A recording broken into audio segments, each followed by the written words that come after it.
The movie begins with a forest ranger named Jack. He's out on a patrol, just like he is every day, but he has no clue that this day is about to go down in history for him. The very next second, he gets ambushed from out of nowhere. Luckily, the arrow only grazed him, so he's fine. But who's out there shooting people with arrows in this day and age, and why? To get to the bottom of this, he rips off his jacket so he can move faster and heads deeper into the woods, gun in hand. He's been searching for a while and hasn't seen or heard a thing. Maybe the attacker split, or maybe it was just some hunter. Just as he's thinking about all this, another arrow comes flying, and this time it lodges right into the top part of his chest, dropping him to the ground. Jack is groaning in pain, and he tries to yank the arrow out, but it just snaps in half. He knows he's got to get out of there, fast, or he's going to get a nasty infection.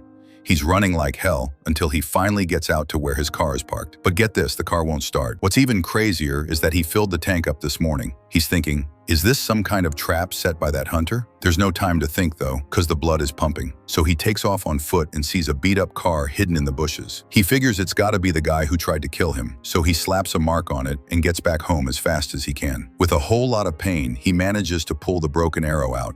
It looks like something straight out of ancient times. Nobody makes arrows like that anymore. Now, you might think Jack's always been this big animal lover, but get this. He used to be a big-time hunter, the kind everyone in town knew about. But his daughter, Alina, hated that he hunted, and that's why he quit. One day, he and Alina were driving and he got out for a second to grab something. When he got back, his daughter was just gone. It's been 5 years and he's still putting up missing posters for her. To deal with the pain, he started hitting the bottle hard, so hard that his wife left him. He lives all by himself now. He became a forest ranger for his daughter, to protect the animals just like she wanted. He's got cameras all over the forest so he can keep an eye on everything from his living room.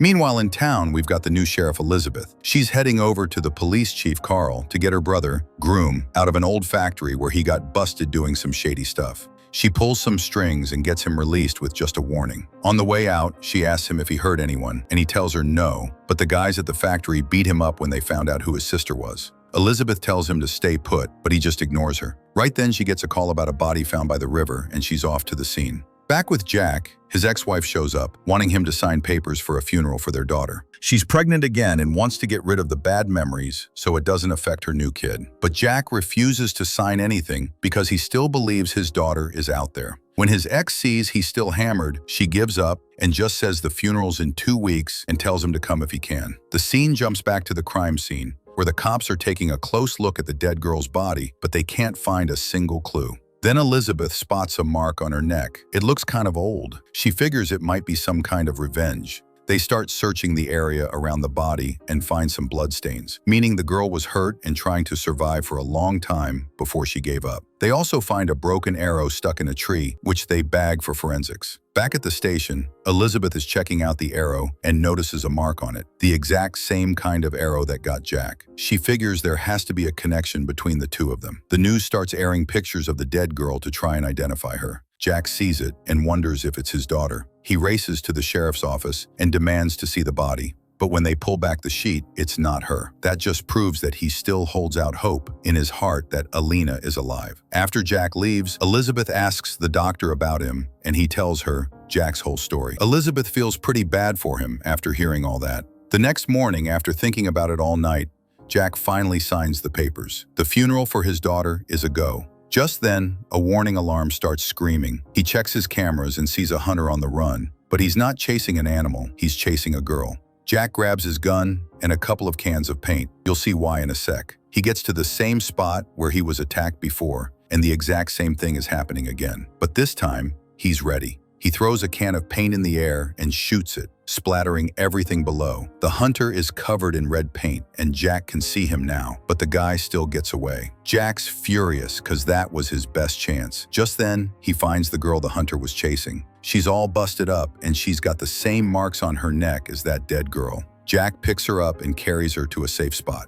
Back in town, the sheriff takes the arrow to an expert who tells her it's an Atlas arrow, an ancient weapon used in wars that's now illegal because of how deadly it is. But he also says there's a guy named Sam who still makes them. The name rings a bell with Elizabeth, her brother Groom. Turns out the factory where he was caught was actually run by Sam, and Sam was using young kids to do his dirty work. Elizabeth heads to the factory, but Sam's not there. A girl named Patty quietly tells her where to find him, Elizabeth finds some of Sam's gear, the stuff used to make those Atlas arrows. Just then, someone walks in. It's her partner who tells her another girl has gone missing, the same girl Jack just saved. Meanwhile, Jack's worn out from carrying the girl, so he puts her down to rest. But then she attacks him thinking he's the hunter. Jack tells her she's safe with him and that he's not going to let anything happen to her. She's not buying it at first, but Jack finally manages to get her to trust him. They hide out in a bunker Jack built in the woods to catch hunters, but now he's the one hiding from a hunter. He asks her what her name is and how she got there, but she doesn't answer. Turns out the hunter cut her vocal cords so she couldn't scream while he was hunting her down. It's the same thing that happened to the first girl who ran around for a long time before she finally gave up and died. But Jack isn't about to let that happen again. He uses signs to tell her she's safe, and she finally calms down.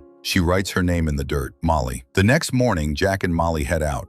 Elizabeth gets a lead she's not too crazy about. Turns out, Molly was last seen with a group, and Elizabeth gets suspicious of Jack because he'd taken some hunting weapons from hunters before. She's worried he's gone psycho after his daughter's death. Just then, a tired Jack gets back to his place and has a feeling someone's there. He's right, and the hunter is waiting for him. The hunter attacks him with an arrow, but Jack fights back. He's tired and hurt, so he can't hold him off for long. The hunter manages to get an arrow in Molly's gut, killing her. Jack's completely broken because he couldn't save her, but the story isn't over yet.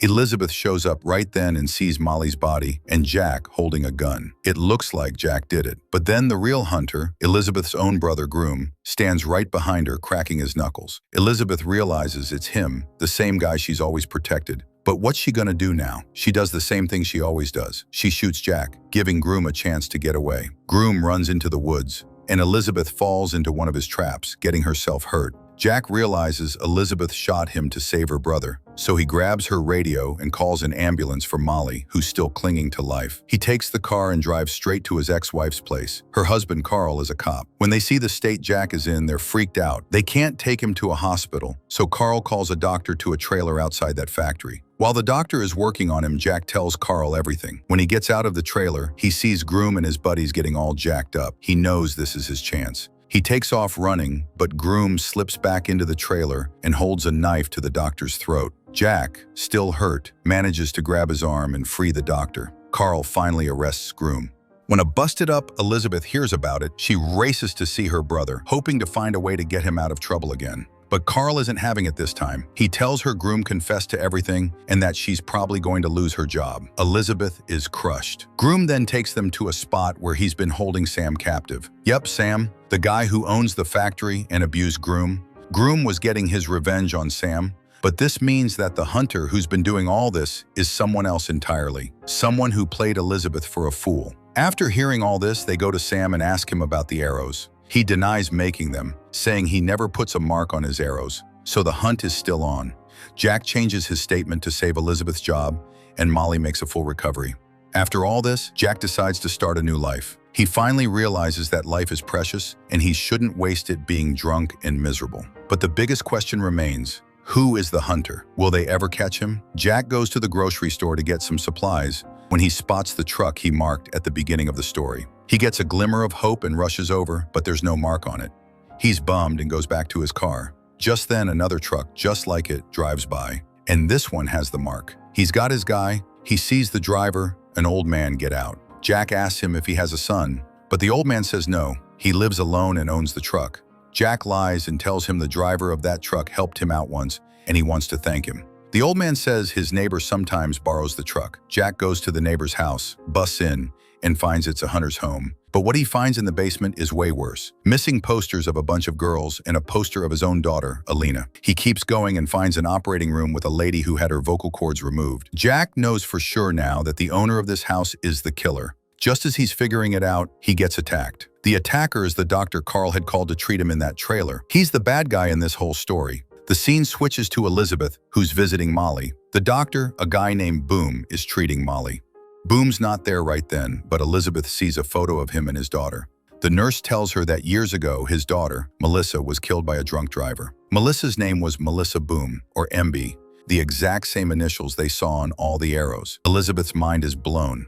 She races to the doctor's house, but he's not there. She realizes what's been going on and heads to Jack's place to tell him they found Alina's killer, but he's not there either. He's being hunted. Elizabeth sees it all on his security monitors. Can Jack really survive this? Nobody knows these woods better than he does. He sets off all his traps and one of them catches the doctor.